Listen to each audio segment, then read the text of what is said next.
बच्चों, ये जातक कथा पाठ है। ये पिछले वर्ष बोर्ड की तरफ से जो कोर्स आया था, कोरोना में कम किया गया था, उसमें ये पहले हटा दिया गया था। लेकिन दोबारा जब आया कोर्स बोर्ड की तरफ से, तो उसमें ये पाठ जोड़ दिया गया था।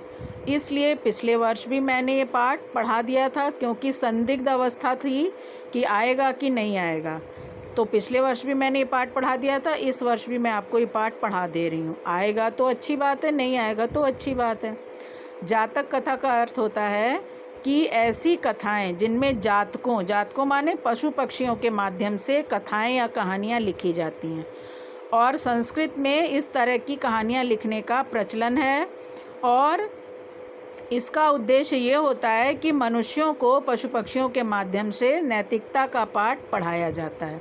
इसमें भी दो कथाएं हैं। पहली है उलूक जातकम, उल्लू नामक पक्षी के द्वारा जो है वो मनुष्यों को कुछ उपदेश और शिक्षा दी गई है। तो देखिए इसका अर्थ, अतीते प्रथम कल्पे जनाः। पहले शब्द का अर्थ देखिए, अतीते माने बीते हुए, प्रथम कल्प माने युग में, जना माने लोगों ने, एकम माने एक, अभिरूपम माने सुंदर, सौभाग्य प्राप्तम माने सौभाग्यशाली, सर्वा आकार परिपूर्णम। तीन शब्दों की संधि है, सर्व प्लस आकार प्लस परिपूर्णम। सर्व माने सभी प्रकार के, आकार माने अंगों से, परिपूर्ण माने युक्त, पुरुषम माने पुरुष को, राजानम माने राजा, कुर्वन माने बनाया। बीते हुए प्रथम युग में लोगों ने एक सुंदर, सौभाग्यशाली, सभी अंगों से परिपूर्ण या सभी अंगों से युक्त पुरुष को राजा बनाया। चतुष्पद माने होता है चार पैरों वाले, अर्थात चौपायों ने या जानवरों ने। अपि माने भी। सन्निपत्य माने एकत्र होकर, एकम माने एक, सिंहम माने शेर को, राजानम माने राजा, कुर्वन माने बनाया। चतुष्पदों ने अर्थात चौपायों ने या जानवरों ने भी सन्निपत्य एकत्र होकर एक शेर को राजा, अकुर्वन माने बनाया। ततः शकुनी गणा, ततः माने उसके पश्चात, शकुनी माने पक्षियों के, गण माने समूह ने, हिमवत माने हिमालय, प्रदेशे माने प्रदेश में, एकस्मिन माने एक, पाषाणे माने पत्थर के टुकड़े पर या पत्थर पर, सन्निपत्य माने एकत्र होकर।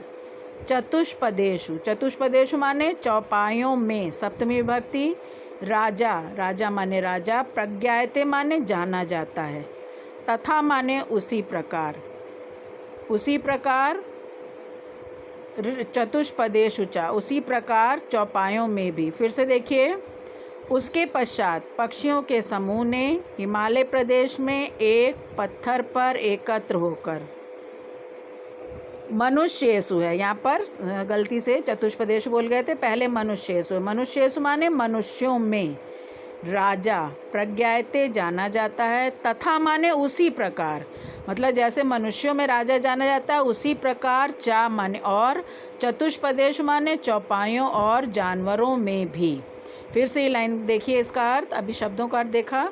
उसके पश्चात किसके लिए कहा गया? जब ऊपर दो लोगों ने अपना अपना राजा बना लिया। किसने? मनुष्यों ने और चौपायों ने, जानवरों ने। उसके पश्चात पक्षियों के समूह ने हिमालय प्रदेश में एक पत्थर के टुकड़े पर एकत्र होकर, मनुष्येषु मनुष्यों में, राजा माने राजा, प्रज्ञायते माने जाना जाता है, और तथा माने उसी प्रकार चौपायों में भी, अर्थात जानवरों में भी। अस्माकम पुनः अंतरे राजा नास्ति। अस्माकम माने हमारे, पुनः माने फिर, अंतरे माने बीच में, राजा माने राजा, ना माने नहीं, अस्ति माने है। दो शब्दों की संधि, ना माने नहीं, अस्ति माने है। इसका पहले भाव समझ लीजिए, तब ये लाइन समझ में आएगी। मतलब जब उन्होंने देखा कि मनुष्यों ने भी अपना राजा बना दिया है और जानवरों ने भी अपना राजा बना दिया है, तो उनके भी अंदर ये जिज्ञासा हुई, उत्सुकता हुई कि हम भी अपना राजा बनाएं। तो उन्होंने हिमालय पर्वत पर जाकर एक पत्थर के टुकड़े पर सारे पक्षी एकत्र हुए, और वहाँ पर उन्होंने आपस में तय किया। क्या तय किया? कि दोनों में राजा हो गया है, फिर हम लोगों में भी राजा होना चाहिए। तो वही लाइन कह रहा है, फिर पुनः माने फिर, अस्माकम माने हमारे, अंतरे माने बीच में, राजा माने राजा, नास्ति माने नहीं है। फिर से पूरा एक बार देख लीजिए। बीते हुए प्रथम युग में लोगों ने एक सुंदर, सौभाग्यशाली, सभी अंगों से युक्त या परिपूर्ण पुरुष को राजा बनाया। चतुष्पदा अपि, चौपायों या जानवरों ने भी सन्निपत्य माने एकत्र होकर एक शेर को राजा बनाया। उसके पश्चात पक्षियों के समूह ने, गण माने समूह ने, हिमालय प्रदेश में एक विशाल पत्थर के टुकड़े पर एकत्र होकर, सन्निपत्य माने एकत्र होकर, चौपायों वो मनुष्येस माने मनुष्यों में राजा प्रज्ञाते जाना जाता है। चा माने और, उसी प्रकार जानवरों में भी। पुनः माने फिर, अस्माकम माने हमारे, अंतरे माने बीच में, राजा नहीं है। ये यहाँ तक अच्छी तरह से पढ़ लीजिएगा। आगे का अंश मैं आपको कल पढ़ाऊँगी। पढ़ करके पीसी में लिख लीजिएगा और हमें लिख करके दिखा दीजिएगा। आज का, कल का और परसों का, जब तीनों वीडियो लिख लीजिएगा पीसी में तो मुझे एक साथ तीनों दिखा दीजिएगा।